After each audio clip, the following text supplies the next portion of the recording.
the Locked On Podcast Network, your team every day. You are Locked On Cowboys, your daily Dallas Cowboys podcast. Part of the Locked On Podcast Network, your team every day. Locked On Cowboys. Locked On Cowboys. Welcome back to the Locked On Cowboys podcast, part of the Locked On Podcast Network. Thank you for tuning in. I am your host, Marcus Mosher. You can follow me on Twitter at Marcus_Mosher. And joining me today, as always, is Landon McCool. You can follow him on Twitter at McCoolBCB. You can also listen to him on the Best Coast Boys podcast. Landon, what's going on, sir? Not a ton. We got some, again, not real football yet, but a little bit closer to real football. And it's exciting to kind of chat about that and see where we're peeking through keyholes, seeing where people are in their development as we get ready for heading to training camp. Yeah, so the Cowboys had their first minicamp practice on Tuesday. I'm trying to remember what day it is. Yeah, Tuesday. It's the first of 3 practices. I believe I saw that the Cowboys are actually going to dismiss the veterans after today's practice, and then the rookies will stick around a little bit. So we got some nuggets, some info from that practice, Landon. First and foremost, what was your biggest takeaway from yesterday's practice? Well, maybe that the defense isn't as terrible as we all assumed. Again, it's one day of practice. It's if we're going to overreact about one day of practice, I think that why not overreact? I think that the defense is shown that they are a little bit further along than I think some of us assumed. It was good to hear a lot of positive talk about Randy Gregory, who I think, the team has big hopes for this year. I just think that I thought that the Anthony Brown stuff about his injury was really interesting. It kind of gave you some insight about, how he was playing, why he was playing the way he was last year, after being very solid for the first part of his career. So there was lots of little interesting nuggets, I thought, and also included in some of the practice notes as well. Yeah, I actually think the most interesting stuff is actually the quotes that come after practice, right? When we have some of the media availability. I'll just give you mine. It's Tyron Smith. He was talking to the media. I want to read you a quote that he had. He said, talking about his neck, it's one of those injuries where it was a stinger here and there, and I started losing feeling in my left arm. He said, it's been an issue for my entire career. He said, now it's stronger than it ever was before. That is a terrifying thought for That's so scary. That Tyron Smith, a left tackle, basically had no strength in his left arm and still was one of the best tackles in the NFL. Yeah, I mean, I think we had kind of discussed the idea that there was probably some, daisy chaining issues that were stemming from his neck that he got cleaned up. But it's great to hear him kind of confirm that. Man, I think the surprising thing to learn is just exactly how long he's been dealing with this. Yes. I think we have all assumed that it's been a 3 or 4, maybe 5-year thing. He's implying that it's been almost the entirety of his career since he's been with Dallas. I think it sounds like it's even when he was back at USC. Maybe a problem. Yeah. Yeah. I mean, because actually you're right, because he did say he did refer to it as a football, as long as he's been playing football. So, it could have been longer than that. So, I mean, obviously, it's great that it got cleaned up. It's great that he feels better. We often caution against the everybody's in the best shape of their life season, which is right around now. Yeah. I think that there's legitimate reason to think that if this is such a monumental surgery that he has needed to have for a long time, and again, a lot of it had to do with timing. A lot of it had to do with the fact that he had to miss so much time rehabbing it, and it just kind of kept on pushing it off. And because of the other injuries, it finally, he couldn't continue to play the season, so it finally gave him the window to get the surgery done and kind of feel better. So I'm excited to see exactly what that means for his game. He's still, we talk about him being an old-bodied guy. He's still only 30 years old, and if this has been the kind of thing that's been hindering him, and he feels and he talked about it, like once the neck was done and it felt better, he said that his back started loosening up and started feeling better. So if this is to be believed, and we're believing all this, Tyron Smith could be in for really a heck of a season next year. Well, and I think it's also interesting that he talked about he wants to play this game until the wheels fall off, right? So I think there were some people, even in the last 2 years, that were wondering, hey, could Tyron maybe hang it up early? He's dealt with so many injuries. He's already played 9 or 10 years. Maybe this is the last time we see Tyron. That doesn't appear to be the case at all. Like you don't get that surgery to only play one more year, right? Yeah. You get that surgery because you're planning on playing much, much longer. There's nothing that's but from Tyron or from any of his actions that indicate that he's close to retiring. Right. It's fantastic news. Again, that was my biggest takeaway from camp, and it's really been my biggest takeaway from the offseason, right? Like outside of Dak, right? Because if Dak is healthy, everything doesn't really else matter. But Tyron being healthy is fantastic. And if he can play 15, 16, 17 games with the Cowboys this year, they are going to be just fine.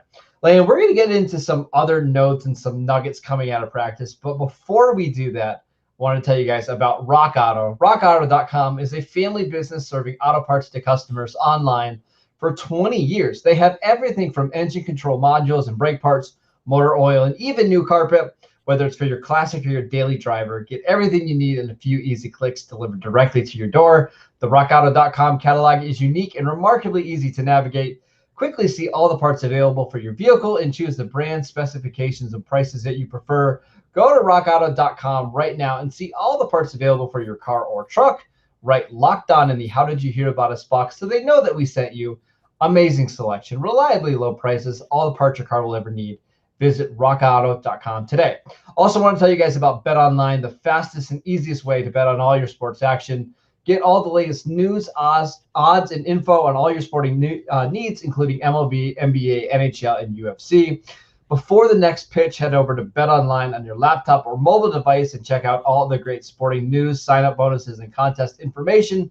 Don't sit on the sidelines anymore, as this is your chance to get into the game as teams prep for their runs in the playoffs. Head to the website or use your mobile device to sign up today and receive your 50% welcome bonus on your first deposit. BetOnline, your online sportsbook experts. All right, Landon, I got a whole bunch of little nuggets I want you to comment on. The first one is Michael Parsons. We saw a video yesterday of him breaking up a pass in coverage. The thing I want to talk about is it seems like the Cowboys are committed to having him rush off the edge. He had a sack yesterday in team drills. DeMarcus Lawrence was impressed with his ability to rush off the edge. Is this actually happening? Are the Cowboys going to use him as a edge rusher?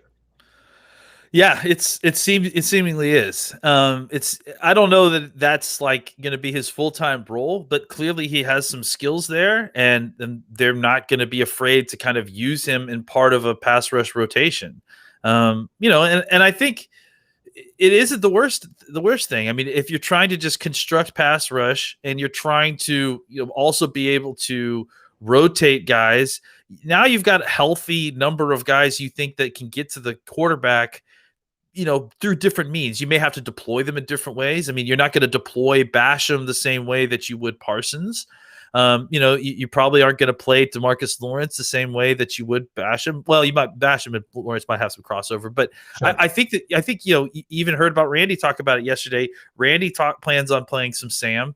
Randy plans on doing some DPR stuff. So I think the more guys who can get after the quarterback, the better. And I think that for the Cowboys, they have a kind of a variety of guys who they can deploy in a couple of different ways to do that. And I think that this defense is kind of going to be built around getting the kind of alignments and techniques they need on the defensive line, depending on the scenario. And I think having a guy like Parsons who can either be a linebacker or a pass rusher as a situation needs, I think will certainly help them be a little bit more creative in the way that they attack quarterbacks. I still don't know how I feel about Parsons being like a edge rusher, like a hand in the dirt edge rusher. I think if that's the reason you drafted him at number 12, I don't love it. Now, if you are going to find creative ways to get him to rush the passer, whether that's on stunts or on blitzes, that's where I get a lot more excited. But why don't I love him as a traditional defensive end? Well, because he's not a traditional defensive end, and to be fair to them, they're not they're not trying to play him as a traditional defensive end. Yeah, well, I think my problem is we heard the Bruce Irvin comp a ton, and not necessarily from the Cowboys, right, but from other people over the last couple months. And I just don't love that fit for Parsons. But if you're going to use him like KJ Wright and you're going to blitz him that way, I think that makes a lot more sense. Well, I think it's I don't think that Mike Parsons is not either of those two players. He's his own player. Like I think the roles that those guys have played, and yeah, I think that Irvin was a full-time Leo or defensive end or stand-up defensive end or however you want to refer to that. Sure. I don't think that that's the plan for Parsons. I don't think the plan for Parsons is for him to be KJ Wright either. I think it's to be a kind of hybrid of both of those spots and deploy and maybe him it's just that we haven't seen this player in the NFL yet. Like he might be like a unicorn, right? This might be just a new hybrid role of linebacker that hasn't existed in the NFL before this year. I don't know that see that's the thing. I don't know that the role is different or unique or unseen in the NFL. I think that what's different is that you don't usually have linebackers who can play both of these roles kind of in game. You know what I'm saying? Like, I think that's the difference between Parsons is that, it's not that the role that they're creating for him is some unique new role. It's just he can be this Bruce Irvin guy on third downs if you need him. He can be KJ Wright, and he could probably do both pretty well and on part-time situations. So for me, I think it's the value you get from this guy is that you can deploy him on the field and not tip exactly what he's doing. And that's where I think, there's going to be some really fun stuff, just seeing him on the field is getting him out there. Okay. Where's Parsons? Is he lined up on the line of scrimmage? Is he lined up off the line? What's he doing? Is he blitzing from off ball? Is he, so I think those are the kind of things that they hope to deploy is that kind of, unanticipated use of Parsons because he can do so many different things and you can deploy him in so many different ways that you can't really prepare for it pre-snap. It's probably me just being burned by these guys in the past because I've loved all these hybrid defensive guys. And for some reason, it seems like all of these guys that I like never pan out.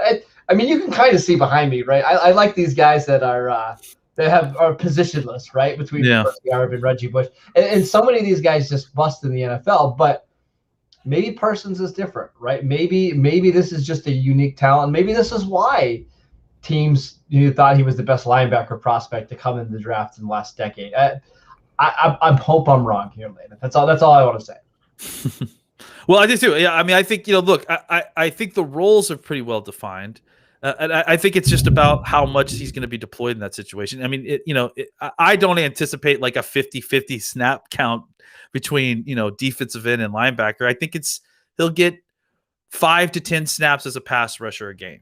I would rather see them blitz. I mean, he's going to rush the passer, but if you're going to do it, just don't have him doing it against a left tackle every single time. You know what I'm saying? I'm sure that they are going to mix it up. Yeah, yes, I think it'll be both. Is what I'm saying. Speaking of pass rushers, Randy Gregory had some interesting comments yesterday, and actually, interesting isn't even the right word. It was more encouraging, right? Because man, it's awesome to see Randy Gregory grow. And he talked about how if you would have talked to him 2 years ago, he wouldn't have been able to say one nice thing about him. And he's been going to therapy, and this is his first full off season of actually working with the team since being drafted. And it just seems like Randy Gregory is in such a good place right now compared to where he's been over the last, maybe in his entire life, right? Maybe. Yeah. Any comments on Randy Gregory? Lots. I mean, I love Randy Gregory. I mean, I'm just such a huge fan of what he's overcome as a person. And I know that may not be a super popular opinion, but I just think that he's been screwed by the NFL for several different years. And it's really unfortunate. I mean, especially since, 2 years ago, he was basically kept out of the league for smoking marijuana. Last year, they made marijuana not illegal in the NFL, or at least, de-toothed a lot of the testing. Now they're talking about trying to make marijuana a recognized medical option for NFL teams. And you just look back and look at what that, that kind of indecisiveness and slow action by the NFL cost Randy Gregory in his career. But he's not looking at it like that. He has a positive attitude. He's approaching this with a good approach. Like you said about his personal positivity, I think that's super important for someone who's dealing with the kind of things that he deals with. I just think he's a brilliant, smart guy who has been troubled at times. You just listen to him, and he's smart. He's personable. Yes. He gets it. Like, I just really am a big fan of him, and I really can't wait to see what he does this year. Yeah, it sounds like he was unhappy last year with some of the snaps he played, which looking back on it, we were too. Right? Like, he was the second best pass rusher on that team. And I know Aldon Smith had his moments last year, but why this team wasn't playing more of Randy Gregory, I don't understand. I think he's going to be in for a huge, huge year. And it sounds like he's doing everything to make sure that happens this year. Let's take one more quick break so I can tell you guys about Built Bar, the absolute best tasting protein bar out there. It's hard to even explain it. It's real chocolate with amazing flavors and just a great combination of low calories, high protein, and low sugar with no crazy additives. Best of all, they taste fantastic. Go to BuiltBar.com and use promo code LOCKEDON20 and you'll get 20% off your next box. Did you hear that nice big thunder in the background? I did. Wow. Yeah. they really like Built Bar. Yeah. I don't blame them. Yeah, we're in the middle of a thunderstorm. No worries. Couple notes that I want to talk about really quickly from camp. Todd Archer said Dalton Schultz looks significantly better than last year. A much smoother route runner. Played really well last year. Could we expect him to even be better in 2021? Look, anytime you get more opportunity and more snaps, the good players are going to get better. And so I think that's Schultz is no different. I mean, he got a ton more snaps last year, a ton more opportunity. Being the number one tight end obviously will do that. So there's no reason. He's still a young player. And again, tight end is one of those positions that it blooms late. So yeah, I would not at all be surprised if Schultz took a step or two forward, simply because especially a tight end again, especially because it requires so much experience. You have to do so much you have to do the job of an offensive lineman. You have to do the job of a receiver. You have to learn all those different, techniques and the nuances in each one of those it's a ton. And so getting more exposure, getting more opportunity, that's going to give you more reps. That's going to make you better at what you're doing. It's not surprising that after a season of putting himself on film and being able to go back and rewatch and see what he did well, what he didn't do well, getting a really, really solid feel for what the speed of the NFL game is. Those are all things that he's going to be able to, he did hopefully take into the offseason this last year and was able to improve himself. And hopefully that's what we're seeing here with this minicamp practice. Dalton Schultz is only 24 years old, so it's not surprising at all to see him be more confident now that he's got basically a season under his belt of starting. I think, again, we kind of previewed and hinted at this, through the offseason. I think we need to have a conversation, Landon, about should there be a tight end battle for the starting spot, because I'm not convinced that the Cowboys will be better off with Blake Jarwin as the primary receiver or primary tight end in 11 personnel than Dalton Schultz, because Schultz is a significantly better blocker. And while Jarwin gives you more big play potential, is the trade-off there worth it? I think we need to save that one for a different day. That might be a whole conversation. Yeah. Calvin Joseph back on the field. Sounds like he had an illness. I don't think it necessarily was COVID related. Maybe I'm missing out on this, but he had to quarantine from the team a little bit. He's back. Sounds like he did work with the ones yesterday. Any comments on Calvin Joseph rejoining the team? Well, I'm confused on why he would have to quarantine if it wasn't COVID. I mean, we don't know, but the whole thing was a little bit odd. So I'm actually kind of wondering if he did have COVID. He might. They also said he had to do some individual work by himself during his time off. I wonder if he came in a little out of shape. That could also be it as well. Certainly. When I say I wonder, I definitely know that he came in a little out of shape. I was going to say, you don't wonder very much on this podcast without knowing. No, that's right. But it does sound like he's in much better shape now. He was ready to go, and there was no big issues. Last one. We talked about, I believe, last week about Tony Pollard taking wide receiver snaps and why that's not a big deal. He's really a former slot receiver from Memphis, and I believe it was Michael Galkin that said, if you didn't know any better, you would have thought Tony Pollard was a slot receiver his entire career. He made some of the slot cornerbacks look bad in individual drills. Should the Cowboys maybe consider using more of Tony Pollard in the slot? I mean, they should definitely consider using him as a route runner, and motioning. Look, give me all of the 21 personnel that involves, one of, and if not both of the wide receivers motioning out and getting into formation. I'm all for that. So yeah, I definitely think that they should look into it as a change of pace, or, as just an opportunity to give Pollard more looks and more touches. And look, again, maybe that's the solution. If Zeke comes back in good shape and you want to give Zeke a healthy load of the carries, you still want to give Pollard touches. I mean, he's too talented to not give touches. Yeah. So maybe that's part of the way that you do that, is just kind of use him as part of in the rotation of the wide receiver. It's more and more likely that he would come into the huddle as a running back and then motion out, to wide receiver as before the snap. But I could also see them just kind of deploying him as a wide receiver if they need it. I don't think he's making a position switch, but it's a lot like, it's a lot like Parsons, right? Where he has this thing that he can do. Let's, maybe we don't want to expose him to that full time or have him be a full-time slot corner, but maybe we do want to get some snaps in there where he can, avail himself of that skill set. I think when we get to the games and everybody's healthy, I don't envision Tony Pollard taking more than a snap or 2 snaps a game from the slot. Yeah. What I could see happening, though, let's say CeeDee Lamb, for whatever reason, is missing time in a game, right? And you have a whole second half to play. That's what I can see Tony Pollard coming in and playing 15 slot snaps and a half, right? Basically as a backup option, because outside of CeeDee Lamb, you really don't have very many slot guys, right? Like Cedric Wilson could probably do it if needed. Amari Cooper could slide in there, but it might just be better off just to slide Tony Pollard in there if needed, and not mess up your offense too much. That's where I think Pollard has value.